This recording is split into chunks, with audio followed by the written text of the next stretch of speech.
Ini penting juga. Saya mohonnya. Saya pernah juga disowani beberapa tokoh dari Mabes Polri. Saya sering bilang, Indonesia, utamanya pejabatnya harus terima kasih sama seluruh rakyat Indonesia. Karena itu aset yang sebenarnya Indonesia ya seluruh rakyat Indonesia. Saya cerita, satu cerita ini hadis sahih di Bukhari, nggak bisa dipertentangkan. Ini hadis sahih di Bukhari, di Muslim. Di antara yang diapresiasi Allah, itu adalah potensi jahat kita tidak menjadi, tidak kita wujudkan. Kalau seluruh rakyat Indonesia, tidak usah seluruh, 1/4 kita ini maling semua. Itu negara miskin kok, karena biayai kita di penjara 2 tahun, 3 tahun. Separuh kita mentalnya membunuh, habis Indonesia. 1/4 saja, 1/3 saja, 1/8 saja punya mental killer, itu habis Indonesia. Ketika rakyat kita, ketika tetangga kita, masyarakat kita tidak melakukan kejahatan, itu ketertiban yang sejati. Maka semua bentuk ketidakkriminalan yang dilakukan oleh rakyat Indonesia itu awal dari aset bangsa ini. Coba kalau semua orang mencuri, habis negara untuk biayai di penjara. Semua orang kriminal, berkahnya mereka tidak melakukan, Indonesia baik-baik saja. Saya mengapresiasi pertanyaan dari mahasiswa non-muslim tadi. Sebetulnya ketika negara ini berdiri itu ya dialek semua antar umat beragama. Sehingga diputuskan yang penting itu berketuhanan. Maka yang ditolak oleh konstitusi kita adalah ateisme, komunisme. Saya membayangkan misalnya punya anak perempuan, diajak orang yang tidak beragama di tengah hutan misalnya. Bunuh ya tidak takut Tuhan, merkosa tidak takut Tuhan, salah etika ya tidak takut Tuhan. Bandingkan kalau diajak yang beragama. Pasti masih ada rambu-rambu, ada ini itu. Sehingga memang masalah betul ketika orang tidak berketuhanan itu. Jadi saya ingatkan Mas tadi, siapa tadi namanya? Yang non Irman saya, yang non muslim tadi itu siapa? Namanya siapa? Siapa? Kurang jelas. Ya, Siapa namanya? ya. Krisman. Ya. Oke, namanya Krisman.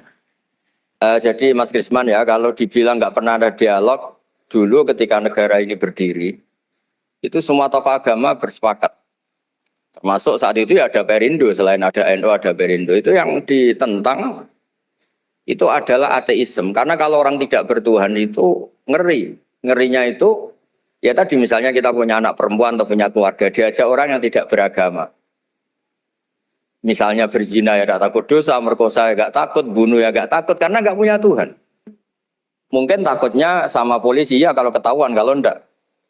Tapi kalau orang bertuhan ini sistem kesalehannya, sistem kebaikannya ini berlipat-lipat.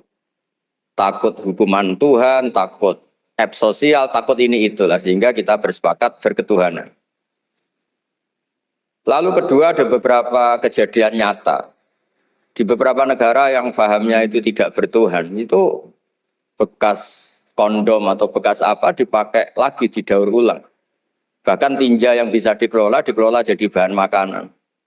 Kalau yang beragama tidak, termasuk mungkin di ilmu medis ini tidak wilayah saya, tapi saya cerita. Mungkin masalah-masalah kayak ya apa hal-hal yang menurut kita dilarang, menurut agama, mereka enteng saja. Misalnya bikin cadangan-cadangan organ tubuh dan sebagainya. Kalau beragama itu masih enak, aturannya jelas. Kalau nggak beragama itu repot. Sehingga saya cerita sedikit lagi-lagi karena kadung dipuji ahli Quran Pak Kures sama saya. Saya cerita. Dulu ketika Rasulullah itu sugeng masih hidup, itu ada kekuatan politik. Satu Romawi bertuhan, yang satu Persia tidak bertuhan, tidak berkitab suci. Ketika Romawi kalah, itu Rasulullah itu susahnya bukan main, karena yang masih mentautkan diri dengan Tuhan, kalah sama yang sudah tidak bertuhan. Dan ketika akhirnya Persia yang kalah, yang menang Romawi, Nabi itu ikut senang, karena yang bertuhan mengalahkan yang tidak bertuhan. Kenapa penting bertuhan? Karena bertuhan itu setidaknya punya aturan. Melakukan ini dosa, melakukan ini dosa.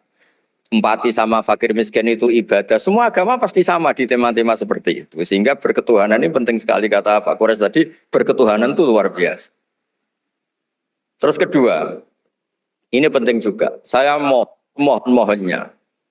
Saya pernah juga disowani beberapa tokoh dari Mabes Polri. Saya sering bilang, Indonesia, utamanya pejabatnya harus terima kasih sama seluruh rakyat Indonesia. Karena itu aset yang sebenarnya Indonesia ya seluruh rakyat Indonesia. Saya cerita, satu cerita ini hadis sahih di Bukhari, nggak bisa dipertentangkan. Ini hadis sahih di Bukhari di Muslim.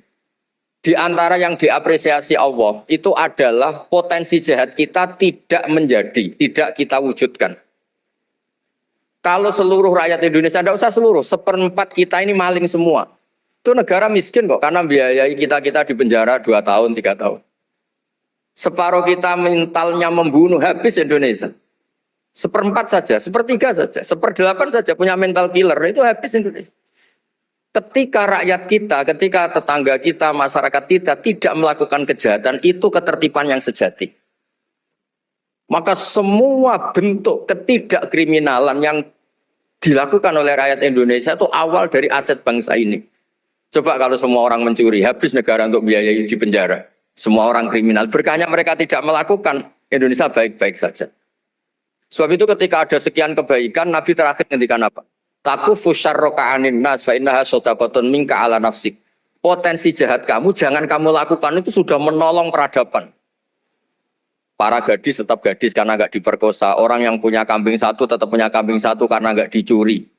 Orang yang berkarir tidak terhenti karena karakternya agak dibunuh, tidak dihujat, tidak dihentikan, tidak disetop oleh cibiran, oleh bulian. Maka di antara 7 orang yang dilindungi Allah, fidzillihi yauma la dzilla illa dzilluh, itu Nabi hanya cerita orang yang nggak jadi. Di antara yang diceritakan Nabi dalam sebuah hadis, saya ini lelaki sejati, sangat mencintai sepupu saya, dan saya mau ngumpuli dia, tidak mau sampai saya kasih uang 100 dinar. Setelah saya kasih 100 dinar, saya ingin ngumpuli dia dengan cara salah tentu. Dia gak mau dan berpesan, la tafuddal khatam illa bihaqqi. Kamu jangan ngumpuli saya sebelum nikah. Singkat cerita, pemuda ini gak jadi melakukan hal yang nista, yang gak benar. Itu sama Allah dijadikan wali. Berkahnya gak jadi. Jadi kalau potensi kejahatan kita tidak menimpa orang lain itu sudah luar biasa. Jangan nunggu berjasa kita dapat penghargaan setelah kita jadi kiai besar, jadi dosen UGM, jadi ini itu. Semua masyarakat kita yang menahan potensi kejahatannya itu adalah aset sejati Indonesia. Karena sekali mereka berkejahatan, entah itu mencuri, merkosa, habis. Harapan kita sebagai bangsa habis. Tapi selama ini nunggu ngapresiasi itu yang bentuknya fi'lu, yang bentuknya mereka melakukan apa. Sebetulnya enggak. Tidak melakukan kejahatan itu sudah bagian dari kebaikan yang luar biasa. Terus yang terakhir tadi yang pertanyaan pemimpin muslim dan non muslim. Memang ini wilayah sensitif, tapi sebetulnya bisa dianalisis secara fikih. Ya saya ulang lagi, bisa dianalisis secara fikih Nusantara, fikih kebangsaan. Jangan dianalisis pakai fikih yang internal dalam Islam. Saya ulang lagi, jangan dianalisis menurut fikih yang di internal Islam. Kita beri contoh umum saja ya. Kita beri contoh umum saja. Dulu Pak Gores pernah mencontohkan kalau non-muslim bisa jadi pilot beneran. Padahal dia non. Sama Pak Munjid yang kiai di UGM. Gak bisa jadi pilot. Kira-kira milih mana? Tapi itu kan wilayah yang sensitif. Karena ini di Indonesia itu konteksnya bukan urusan pilot. Urusan mewakili kebanyakan Indonesia itu muslim. Dan demokrasi itu mencerminkan suara mayoritas. Tapi tidak mungkin juga membiarkan muslim yang killer, yang pembunuh, yang dulu punya reputasi, yang misalnya macam-macam. Jadi hal-hal seperti itu, kata Quran itu, jangan berdiskusi sesuatu yang kalau menjadi jelas malah masalah. Karena itu kan seperti pertanyaan gini, Gus saya punya kerabat di Jogja, tapi pelit, sama orang lain dermawan, bagus mana? Kita kan nggak mungkin menganjurkan mutus hubungan keluarga. Tapi tidak mungkin juga suruh ikut orang pelit. Anda membingungkan orang fikih karena kalau yang nggak ahli fikih itu ya gampang saja jawab semaunya. Tapi kalau saya sebagai orang yang nekuni fikih itu bingung. Saya sering ditanya orang juga, Gus saya mau nyalon lurah, ya lurah atau bupati atau apa. Katanya nyuap itu haram Gus. Setelah dipraktekkan nggak bayar, nggak bagi uang, ya nggak jadi betul. Yang menang yang bayar. Terus akhirnya fikihnya tak rubah. Nyuapku yo haram, medit yo haram kata saya. Dimodifikasi sedikit, akhirnya alhamdulillah Gus bar sedekah. Ya menang akhirnya berkahnya sedekah. Karena kita sebagai pemimpin atas nama tidak nyuap ya jangan juga jadi orang kikir dong. Atas nama tidak nyuap terus jadi orang kikir. Repot kan? Tapi jangan juga bayar yang sampai merubah hukum dari orang yang nggak layak mimpin karena bayar menjadi pemimpin. Itu ya jangan juga sampai gitu. Ya akhirnya saya bilang nyuap itu haram, medit juga haram. Alhamdulillah barokahnya kombinasi fikih ini. Ya nyuapnya tetap haram tapi rakyat tetap dapat uang gitu.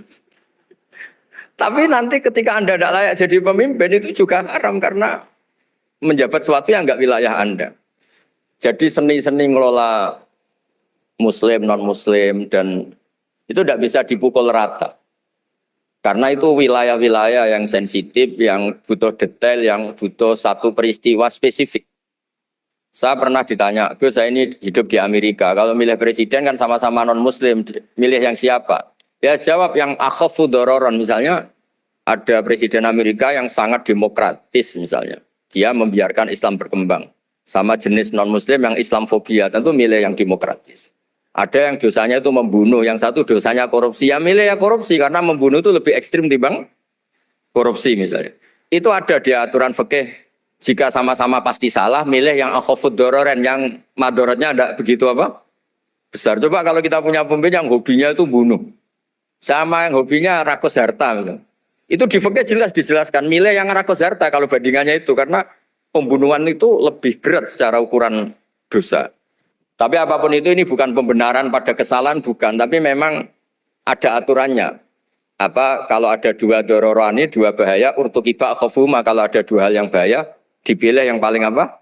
Ringan kalau dalam konteks ya tadi.